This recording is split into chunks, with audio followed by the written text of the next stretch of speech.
इस तरह सभी गोप ग्वाल भगवान कृष्ण की प्रशंसा करके आनंद प्राप्त करने लगे। उसी समय राधा रानी आकर कहने लगी, हे कन्हैया, भले ही वह वृषासुर नामक दैत्य है, किंतु बैल का स्वरूप धारण करने से बैल ही हुआ, अतः उसे मारने का पाप तुम्हें लगेगा। तब श्री कृष्ण जी मुस्कुराकर बोले, हे राधे, पाप से मुक्ति पाने का कोई उपाय तो होगा।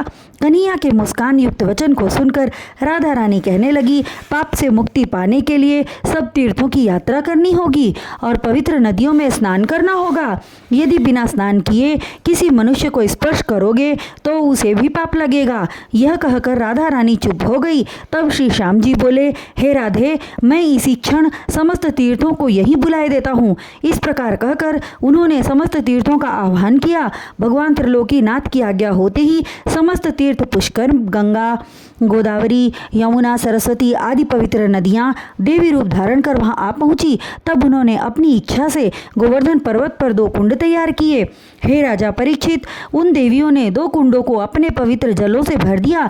वे कुंड राधा कुंड और कृष्ण कुंड के नाम से विख्यात हुए। उन कुंडों में स्नान करने से पापियों के पाप धुल जाते हैं और सद्गति प्राप्त होती है और वह प्राणी श्री नारायण जी को अत्यंत प्रिय होते हैं। इतनी कथा सुनाने के पश्चात श्री सुखदेव जी ने कहा, हे राजन, वृषासुर की मृत्यु का समाचार जब कंस को प्राप्त हुआ तो वह अति क्रोधित हुआ, किंतु यह विचार आते ही वह घबराने लगा कि जिस बालक ने हमारे बलशाली असुरों को चुटकियों में मसल कर मार डाला, ऐसा प्रतीत होता है कि यह बालक मेरा काल है। जिस घड़ी वह इस तरह का विचार कर रहा था, उसी समय देवर्षि नारद का वहां आगमन हुआ।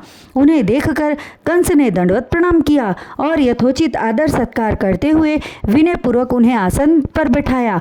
तत्पश्चात नारद जी कहने लगे, हे राजन, प्रलंबासुर, अघासुर, बकासुर, पूतना आदि को जिस बालक ने खेल खेल में मार डाला, जिससे तुम्हारी अंतरात्मा इस घड़ी भयभीत है, जिसे तुम अपना काल समझ रहे हो, जानते हो वह कौन है? नारद जी के वचनों को सुनकर कंस ने कहा, हे देवर्षि, आप कृपा कर आप पहेलियां न बुझाएं और सत्य वचन कहें कि वह नंद का बालक कौन है, क्योंकि वह मुझे सामान्य बालक नहीं लगता। तब नारद जी बोले, हे कंस, जिस कन्या को तुमने देवकी के 8वें गर्भ से उत्पन्न हुई जानकर पृथ्वी पर पटक कर मारना चाहा, वह कन्या देवकी की पुत्री न थी, उसे नंदराय जी की स्त्री ने जन्म दिया। और सत्य तो यह है कि देवकी के 8वें गर्भ से उसी बालक कृष्ण ने जन्म लिया था, जिसे वसुदेव ने रातों रात यमुना पार करके नंदराय के घर पहुंचा दिया और उस कन्या को उठा लाए। यही नहीं, रोहिणी के गर्भ से उत्पन्न बलराम भी देवकी का ही पुत्र है, जिसे योगमाया ने देवकी के गर्भ से निकालकर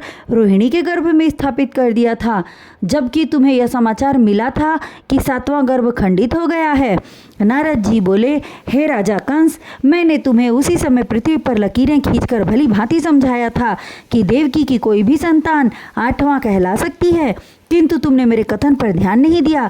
इसमें तुम्हारा भी कोई दोष नहीं है राजन, क्योंकि यही तुम्हारे भाग्य में विधाता ने कर्म लेख लिखा था।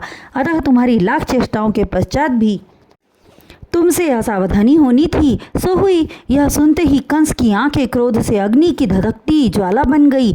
बदन थर थर कांपने लगा। उसने उसी क्षण म्यान से तलवार बाहर खींच ली और वसुदेव को मारने हेतु जाने के लिए उद्यत तैयार हुआ। उस समय उसे रोकते हुए देवर्षि नारद बोले, हे राजन, अब देवकी अथवा वसुदेव को मारने से तुम्हें कोई लाभ नहीं प्राप्त होगा।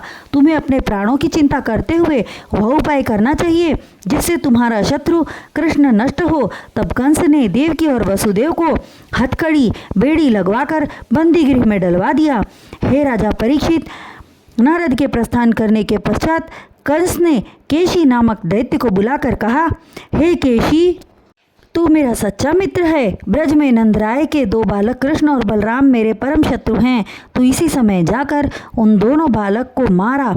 कंस का आदेश मानकर कृष्ण और बलराम को मारने के लिए वह ब्रज की ओर चल पड़ा। उसके जाने के बाद कंस ने मुष्टिक, चाड़ूर, शूल, तोशल आदि मंत्रियों को बुलाकर कहा, हे राजन, आप एक उत्तम प्रकार का रंगमंच तैयार कराएं और मल्ल युद्ध, दंगल, कुश्ती कराने का ढिंढोरा पिटवा दें तथा नंद के उन दोनों बालकों को भी आमंत्रित करें।